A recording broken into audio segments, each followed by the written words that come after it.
All right.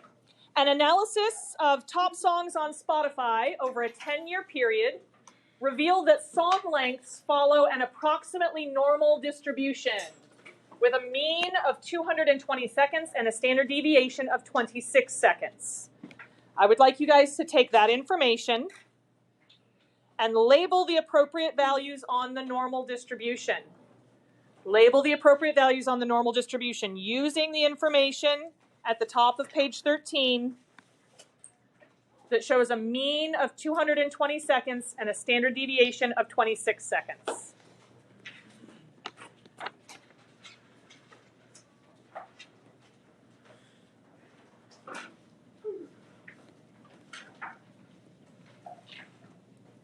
Label the mean and 3 standard deviations to the left, 3 standard deviations to the right.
Where does the mean go in the picture?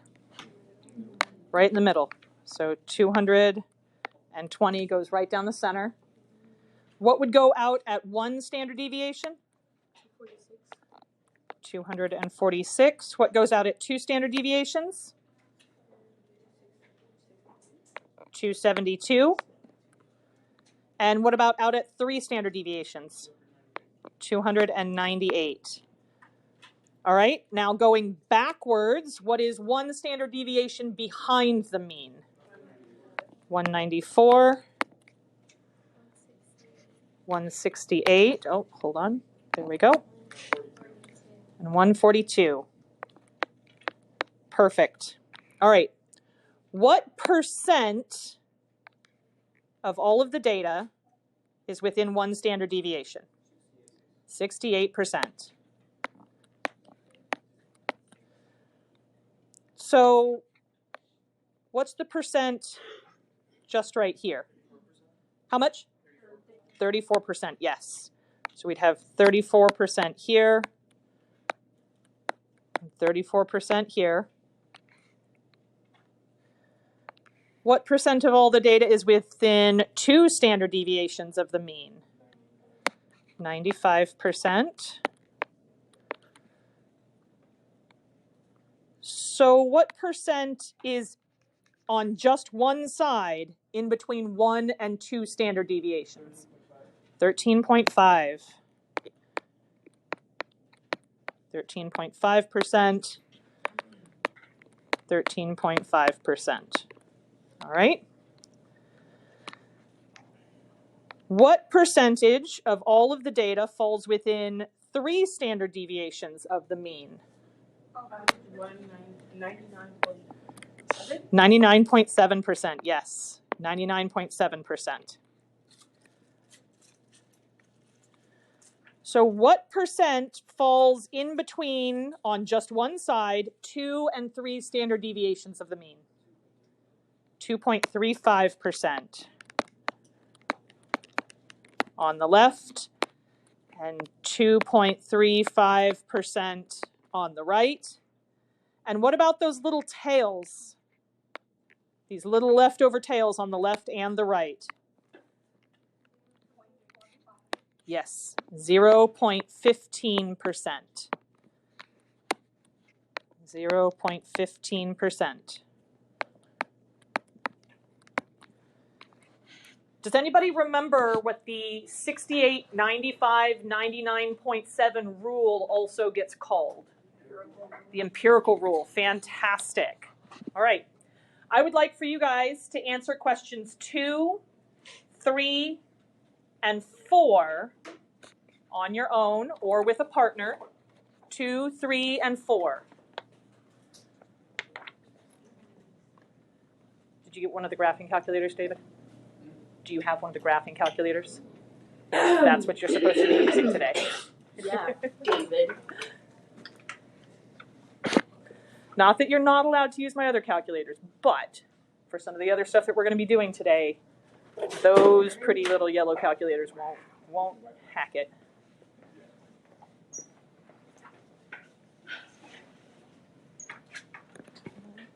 So hot. You're gonna read the board? No, I'm gonna read it. Coming earlier.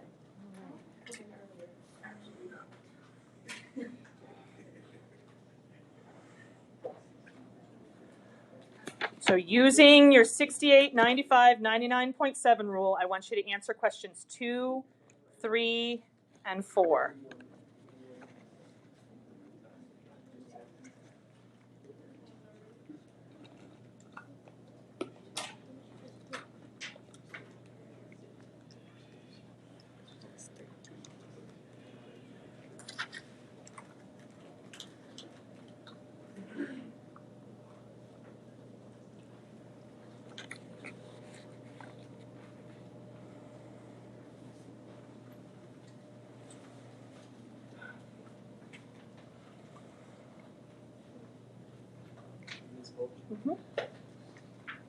It's fine if we just put the percent, right?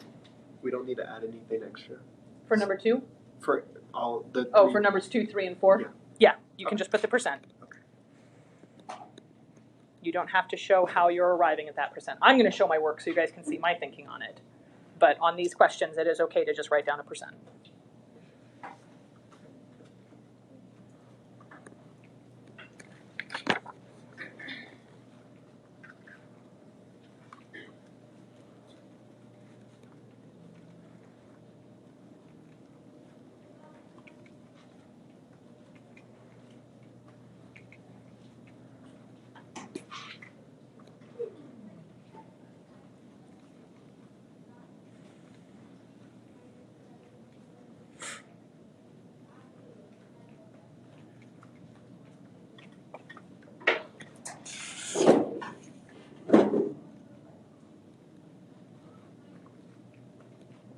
What's noteworthy about the time that they give in number 2 where it says what percent of songs are longer than 246 seconds? Why does that stand out from what we did on the graph? Longer, but is that value one of the values on the x-axis? Yeah. Yes. Yes. Where at on the x-axis? The right side. Yep, 1 standard deviation to the right. So we want to know how many, or not how many, but what percent rather, are above 1 standard deviation on the right. Well, if I'm looking outside of 1 standard deviation, I know within 1 standard deviation on either side, when I look at both sides, that's 68%, right? So if I'm looking outside of that, if I look at both sides, that would be what percent? If 32, yes. Do 100% minus 68%, we get 32%. That's above 1 standard deviation on the right and below 1 standard deviation on the left. That gives me both tails. But I only want 1 tail. So split it in half, which would mean 16%, yes. 32% cut in half. Right? We already know that 246 seconds is 1 standard deviation to the right. Where is 168 seconds for question number 3? 2 standard deviations to the left.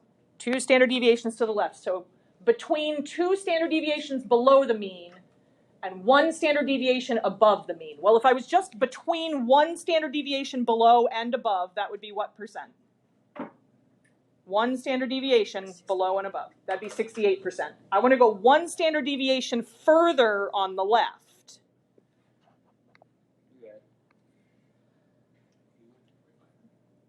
So 2 standard deviations away on both sides would be what? 95%. So if I take the difference of those two, I get 27%. 27% cut into two tails would be 13.5%. That's what I need to add on to the 68, because I need one standard deviation in between 1 and 2 standard deviations on the left, but I want all the way from -1 standard deviation to +1 standard deviation for the other part. So 68 plus 13.5% would give me what? 81.5%. This is definitely not the only way to go about finding these answers. We wrote the percentages on around the outside, and if you work on remembering what those percentages are, you can use those to answer these questions as well. This is just one possible way of thinking through how to arrive at these answers. Yes? That'd be fine. 95, 2 standard deviations, minus the one that you're leaving out. Absolutely, that's perfectly fine. Absolutely. What percent of songs are shorter than 168 seconds? We said 168 seconds was below 2 standard deviations on the left, if I want shorter than that. 2.5%, yes. 100% minus 95%, cut that in half, and we have the tail of 2.5%. What about shorter than 194 seconds? Why is 194 of note? Yep, 1 standard deviation away on the left. And so that would be what percent? 16%, yes.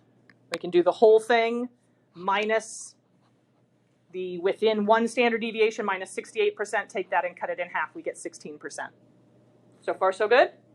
You guys feel reasonably confident with these questions? All right. What about number 5? What percent of the songs are shorter than 181 seconds? Tell me how we got there.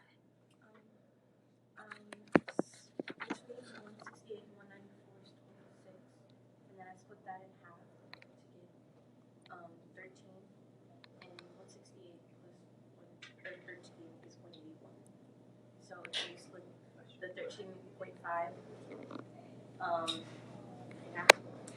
Got it. I see what you're saying. So right here would be our line for 181. Yeah. And so you took the 13.5 and split it in half and added it to what was over here, right? And that is a thought. However, it's a very normal way to approach this problem. We're trying to determine what percent falls in this tail over here. And the way you talked about finding it absolutely is the way a lot of people will approach this, which would work. Wait.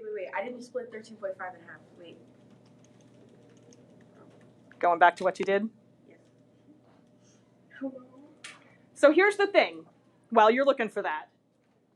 When we talk about 68%, I'm saying 68% of all of the area under the curve falls within 1 standard deviation on either side of the mean.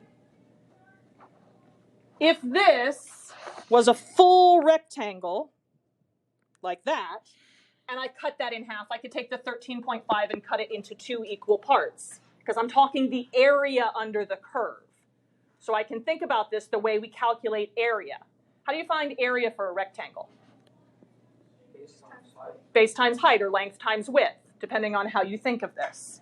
So if I were to take the entire rectangle and cut it in half, that would give me half the area. This, though, is not a rectangle. This has a curve to it. If we take that 13.5 and cut it in half, what we're saying is that this area is equal to this area. Are those areas the same? So we're going to have another way of calculating this area right here. So we're going to start by calculating a z-score. Let's calculate a z-score for this. Z equals my value minus my mean divided by my standard deviation. What is my value? 181 minus the mean, 220, divided by the standard deviation, 26, What'd we get? Negative 1.5. Why is it negative? Because it's to the left. It's a negative z-score because it is to the left of the mean. All right. So what this tells me is that 181 is 1.5 standard deviations away from the mean on the left-hand side. So far, so good? But we've already seen that that doesn't mean that I can cut that area in half. This is where those pink papers that I passed out, I think, second day of school that you guys picked up, come in. Go ahead and pull out that pink packet of papers.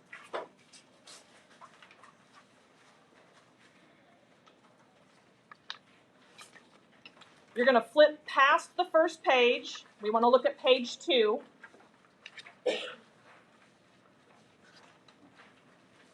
I'm on this page here.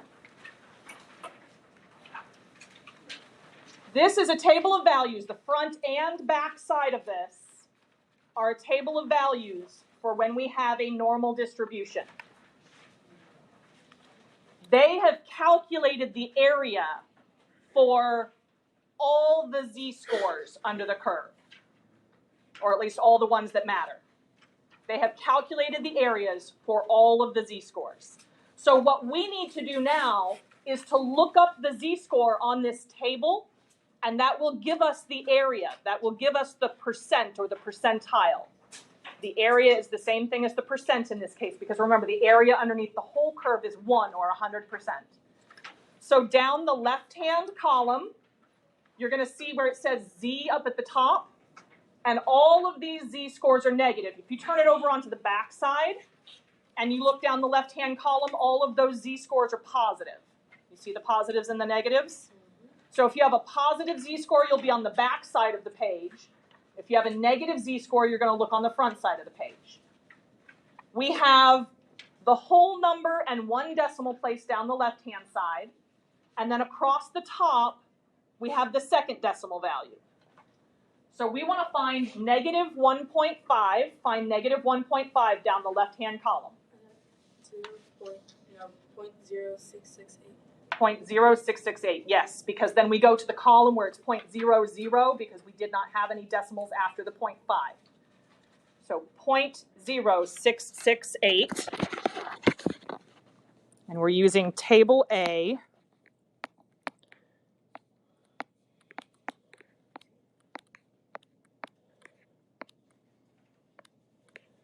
We get 0.0668. So what would that be if I change that into a percent? Yes, 6.68%. All right. So we can use table A to look up these z-scores to find our percent or our proportion. We can also use the graphing calculators to do this, and I'm going to walk you guys through how to do that right now with the graphing calculator. You can decide whether you like the graphing calculator better or whether you like to use table A better. I'll accept either one on all of the tests. They'll accept either one on the AP exam. Are we getting this? Yes, that pink packet, you will get one that's printed from College Board, but it will be everything that's in that pink packet, just like that. So you guys are using the formula sheet for the exam. All right. So on your graphing calculator, you start by pushing the second button. And then do you see the button here by clear that says VARS, V-A-R-S? You're going to push that. So second and VARS. Option number 2 says normal CDF. That's the option we want to choose. We want option number 2. And then it gives us some values that we're going to fill in. We want to go, or we wanted to calculate the area to the left, right? We were looking at a less than. So we're going to put in a pretty big negative number here. I can't put negative infinity because infinity is not one of the buttons on my calculator. So I'm choosing something that's way, way, way past the left-hand side. Does that make sense? For my upper boundary, I'm going to put my z-score, negative 1.5. When we calculate a z-score, what is the mean for that distribution always? 0. When we calculate a z-score, what is the standard deviation for that distribution always? 1. So we're going to leave the 0 and the 1 for the mean and the standard deviation. You're going to come down here to where it says paste, and you'll hit enter. This is what it looks like on your screen now. This needs to be written down. Anytime you use the graphing calculator versus table A, you need to write down what you put into the calculator. So I'm going to show you exactly what we're, oops. All right. So I would say normal, CDF, and then parentheses. We had negative 9,999. And we're going to label that as our lower boundary. We have to label what these values are that we put into the calculator because not everybody on the exam is using the same type of calculator. So we have to go through and label what these pieces are. Our upper boundary was our z-score of negative 1.5. So I'm going to label that as UB for upper boundary. Then we had our mean of 0.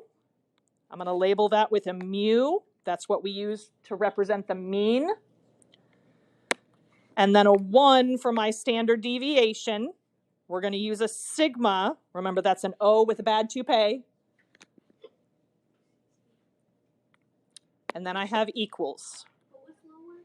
Lower boundary was that negative 9,999. We came up with that number because when we shaded all the way to the left. So I picked a number that was so far to the left that I'm definitely going to include everything. No matter how close this curve gets to my x-axis, I'm going to capture everything there. So we go with something absurdly small. Yes? Is it fine if we always use negative 9,999? 99.5% of the time, you're going to be fine with that. What you have to watch out for is the numbers along your x-axis.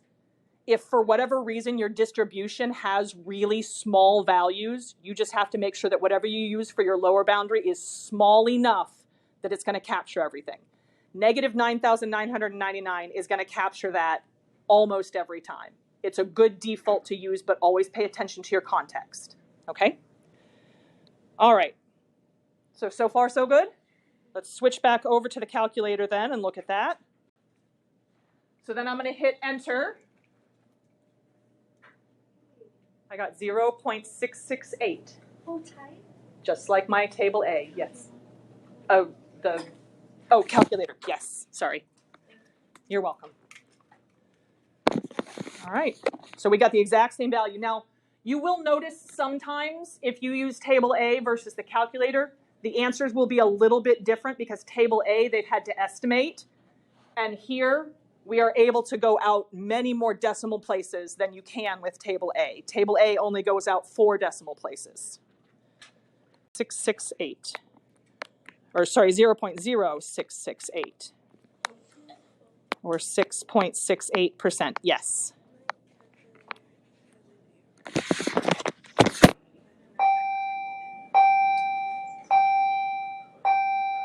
So right here with the 9,099, you accidentally used the minus key instead of the negative key, and so it's going to yell about that. So if I recopy this, and go back in and use the negative key instead, there you go. You're welcome. All right. How are we doing so far? Yes. Yes, you may. All right. I'm going to flip the page, and I want to walk through how you would do one of these problems from start to finish and everything that is involved for full credit. So we are on page, 14 now? All right, page 14. Ed Sheeran and Beyonce made the list with the song Perfect Duet, which is 260 seconds. What proportion of songs are longer than Perfect Duet? So this is the question that we're answering. There's actually a good bit of work that you have to do that you have to show on a question like this. The first thing that you have to do is you have to draw a normal curve. You have to draw a normal curve.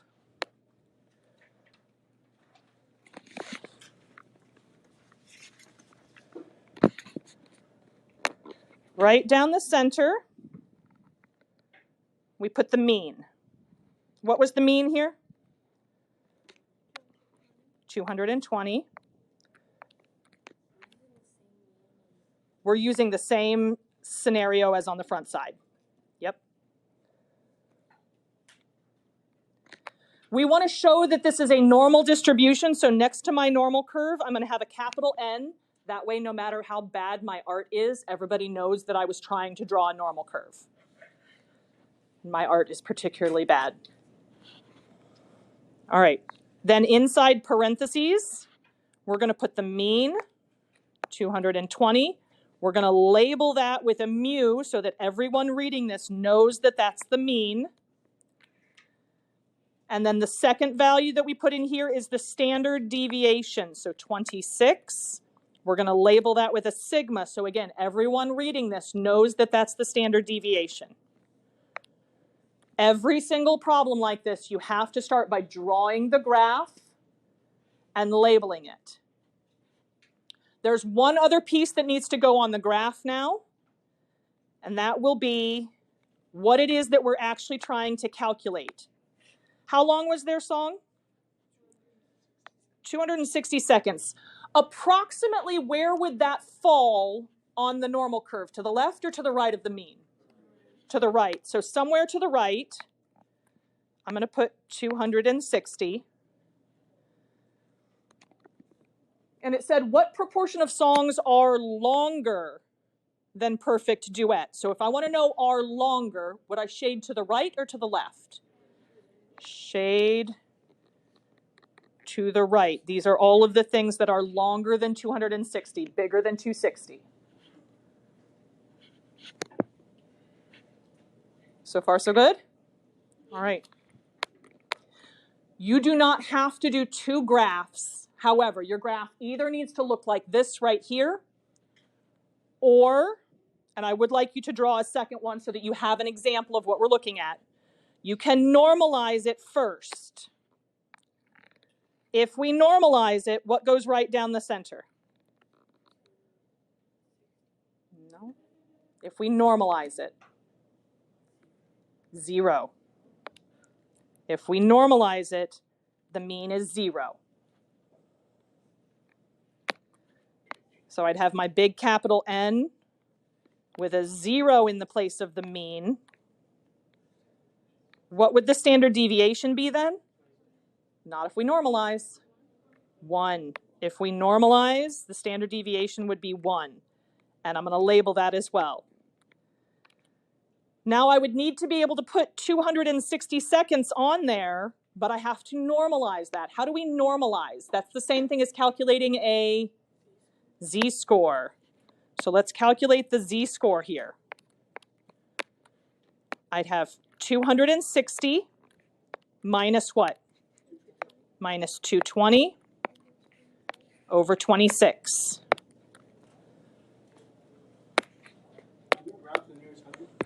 Take it out 2 decimal places, yes. 1.5 what? 1.54 is the z-score. So that's what would go on my bottom graph. 1.54. The z-score, remember, tells me how many standard deviations away we are from the mean, from the center. And I would still shade that to the right. So one of those 2 graphs you have to do for each problem. You can either use the mean and the standard deviation from the problem itself, and then you can use the raw data on the graph, or you can normalize it first, where your mean is 0 and your standard deviation is 1, and it's your z-score that goes on your graph. And now we want to calculate this area. So let's go to table A. Thank you. Let's go to table A and look up 1.54.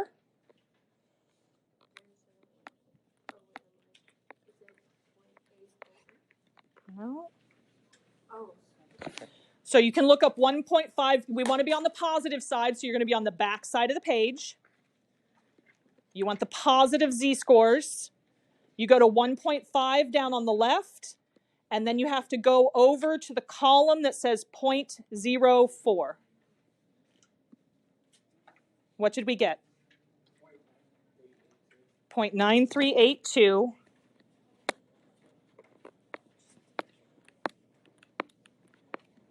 But I want you to look up at the top of that pink page. Which way are they shading at the top of the pink page? They're shading left, but which way did we shade? We shaded to the right. What's the area under the curve always?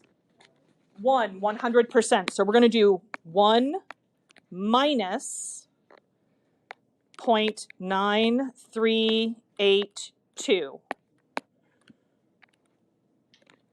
The only reason I'm having to subtract here is because we shaded to the right, and on the table, they're always calculating to the left.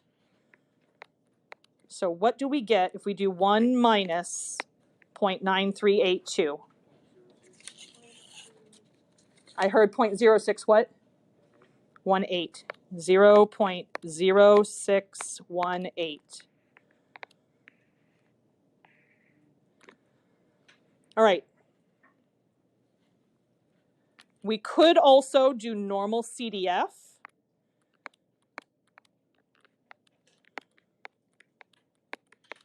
On the calculator, normal CDF. I'm going to go ahead, we're going to write down the stuff that we're substituting in, and then we'll go and do it on the calculator.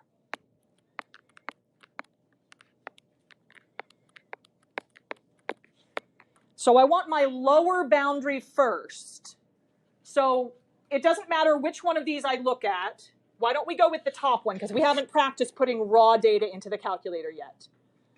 What is the farthest left that I shaded? 260. So that's my lower boundary. 260 would be my lower boundary because that's as far left as I have shaded. So LB. Did I stop shading on the right? Nope. If my graph went out further, I would have kept shading. So I want a large number that is definitely beyond the boundaries of this. So you know how when we were shaded to the left, I used negative 9,999? Why don't we use a positive 9,999 for our upper boundary? All right. Label that as UB for upper boundary. I can use the mean from the distribution and the standard deviation from the distribution here in the calculator. So 220 for my mean.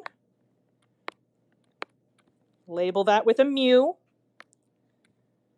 comma, and then 26 for the standard deviation. That gets my lowercase sigma.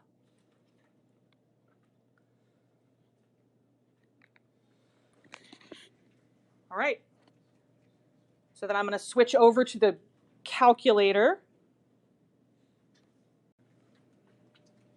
Second and vars is how you get this screen to come up. Second and vars. We want option number 2, the one that says normal CDF. Option number 2. What was our lower boundary this time? 260. What was our upper boundary? 9999. What was the mean for the raw data? Since I used a raw data for my lower boundary, I have to use raw data for mean and standard deviation. 220 and 26. I'm going to go to paste, hit enter. This is what you should see written down in your page already. And then we hit enter. I got 0.6197. 0.62.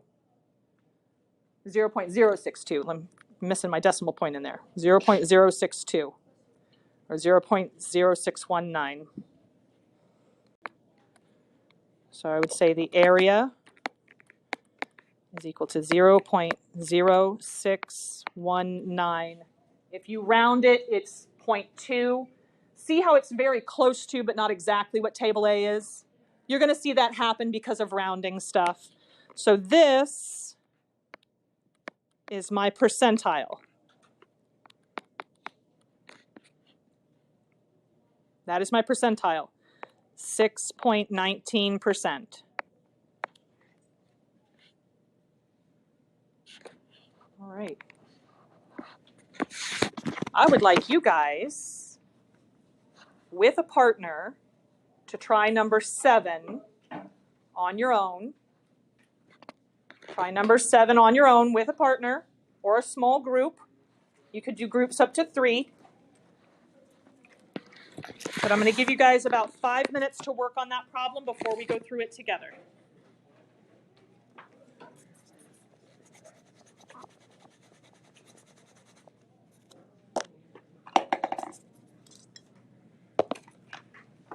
Make sure you draw your picture. You label all of your pieces. Calculate your z-score. And find your area, find your proportion.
Standard deviation. Oh, which is 260 for all of them? No. 260 was the value in the previous problem. 260 seconds was our value. That's why it went right there. This was 26. Oh. 26.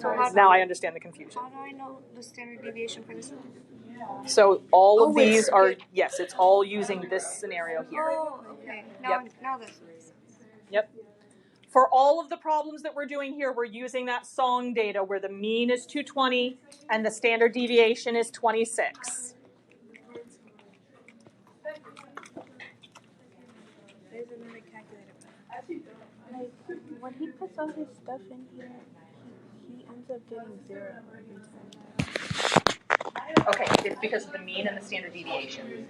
If you're going to use 0 and 1 as your mean and standard deviation, then you have to do the z-score. Otherwise, you have to use the raw data for the mean and the standard deviation. That's why it's coming out weird like that. Yes. Let me double check. Yes, that is correct. Yes.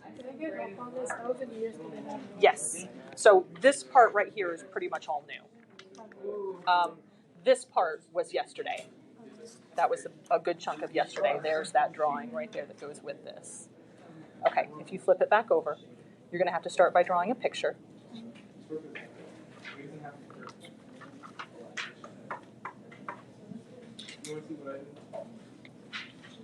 Right down the center, you're going to put your mean. And for the mean, we're using the same scenario for all of these problems. So our mean is going to be 220, yes. And then you're going to put a capital N with your mean and your standard deviation and label those as mu and sigma.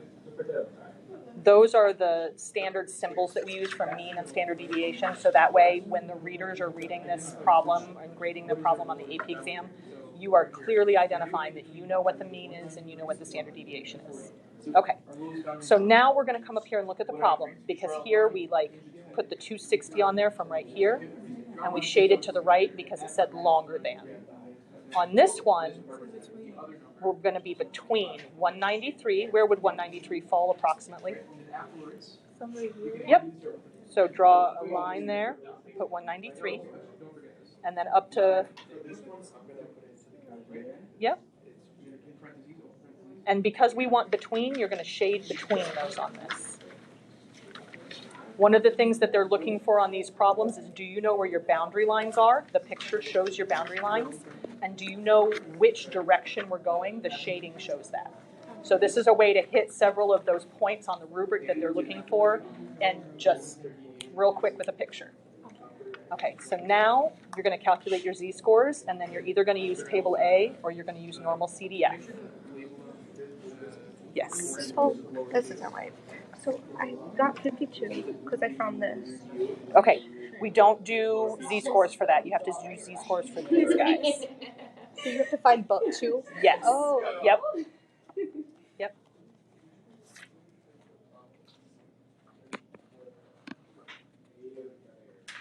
All right. I know some people are still working on this. That's okay. We're going to do a lot of these types of problems. So I want to go over this so that we can get to the next type of problem so that you guys can get a little bit further on your homework that is due on Friday. So you have to start with a picture. Your picture should either look like this one up here, where you use the raw data, or your picture could look like this one down here, where you have the z-scores. So here I've calculated the z-scores. The z-score for 193 is negative 1.04. The z-score for 245 is 0.96.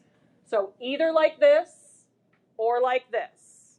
You don't have to draw two pictures, but either one of these would satisfy all of the criteria for things that you need to mark, all right? Then I looked up negative 1.04 on table A, and they are only shading to the left in the picture. This is not the area I'm concerned with, but I got 0.1492. When I looked up 0.96 on the Z table on table A, I got 0.8315. I want the space in between here and here. So what could I do with these numbers to calculate the area that's just in between there? Subtract those. Yes, biggest minus smallest. So 0.8315 minus 0.1492, you get 0.6823. If you decided to go the calculator route, second VARS, option number 2, here you can put in the lower boundary of 193 and the upper boundary of 245, along with the mean of 220 and the standard deviation of 26. Or you can put in the lower boundary of the z-score, negative 1.04, the upper boundary z-score of 0.96, and then my mean and my standard deviation would be 0 and 1. If you use the raw data for your lower and upper boundaries, you have to use the raw data for the mean and the standard deviation. If you use the z-scores for your lower and upper boundaries, then you use 0 and 1 for your mean and your standard deviation. Yes? So if we're using the calculator, we don't have to calculate z-scores? Correct. Now, there are a lot of questions on the AP exam where you have to calculate a z-score in order to answer the question. But on one like this, you are not required to calculate the z-score to get the final answer. Yes. There are a lot of questions, especially in the multiple choice portion on the AP exam, where they will ask something like, how many standard deviations away is this or that, or something has a z-score of this, interpret it in context, and you would have to choose the appropriate option there. All right. So you should get 0.6823 for this one. So far, so good? Yeah. All right, thank you. Fantastic. We're going to do one more problem, and we're going to save the lesson notes, the quick notes, and the check your understanding for tomorrow. But we're going to look down at question number 8 now. Many artists are paid on streaming platforms according to how much time people listen to their songs, which encourages them to make longer songs. How long should an artist make a song if they want it to be in the 10% of longest songs? 10% of longest songs. So the first thing I would do, right down the center, I'm going to put my mean. What is our mean? 220. I need my big capital N. If you leave out the capital N, they do not know what that distribution is, because we will learn how to draw other distributions later on in the year. And you need to be very clear that what you have drawn here is a normal distribution. Inside the parentheses, you put the mean, 220, and the standard deviation, 26. Close the parentheses. Label what those values are. The 220 needs to be labeled with a mu, and the 26 needs to be labeled with a sigma. We want the 10% highest or longest songs. So my line is going to go somewhere over here. The problem is I have no idea what that value is. If I want 10% of longest songs, would I shade this to the right or to the left? To the right. And I want this area to be 10%. What would that be as a decimal? 0.1. This is all necessary, all required portions. All right. I'll be real honest. My preference is to use the calculator as opposed to using table A. Using table A, what you would have to do here, you remember how we looked at our z-score and we followed that to the center to find the area? If you want to use the table A for this, you have to look in the center of the table for the number that is closest to 0.1 and then work backwards to find your z-score on the top and the left. All right. Using the calculator, here's how you do this. You do second and vars, and then we want option 3, which is inverse norm, INVNORM. So that's what I'm going to go and do right now.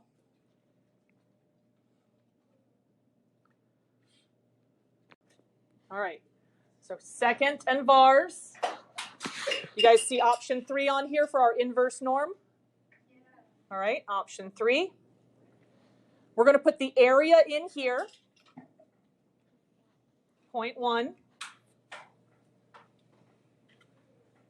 Here, if I leave the mean as 0 and the standard deviation as 1, what it's going to give me back is the z-score. If I leave the mean as 1 and the mean as 0 and the standard deviation is 1, what it's going to give me back is the z-score. I want it to give me back the value, so I'm going to put in the actual raw data mean of 220 and the standard deviation of 26. Which way did we have this shaded, left or right? So I'm going to come down here and I'm going to change this to where it says right, and I'm going to hit enter. And then I can come down here to paste. This right here, other than where it says right, is what I would write down on my page to show my work.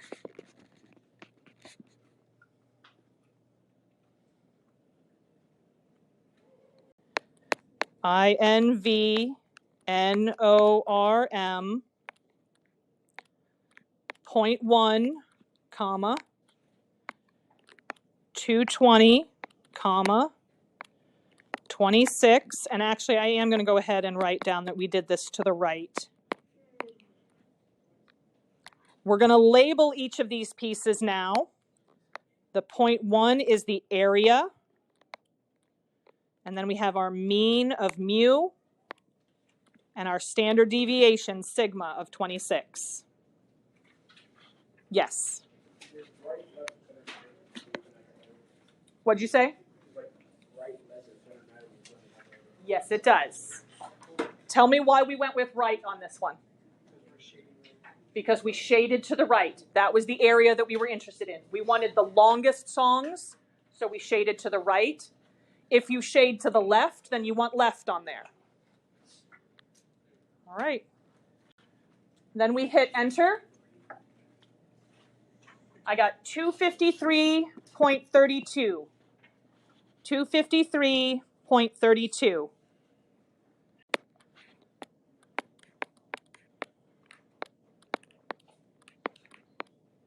Should we put units with that? What units? Seconds. That'd be a very long song if it was in minutes. What'd you say? That would be a little bit more than 4 minutes. A little bit more than a 4-minute song. 240 seconds is 4 minutes. All right. That is where we're going to stop for today. Like I said, we're going to do the quick notes tomorrow. We're going to do the check your understanding tomorrow. And we're going to do more practice with these normal calculations tomorrow. Tomorrow, we're not learning anything new. However, you do need to do some reading. As long as it's done by Friday, you would be okay. So it doesn't all have to be done tonight. Page 109 to 136. 109 to 136. Have it done by Friday.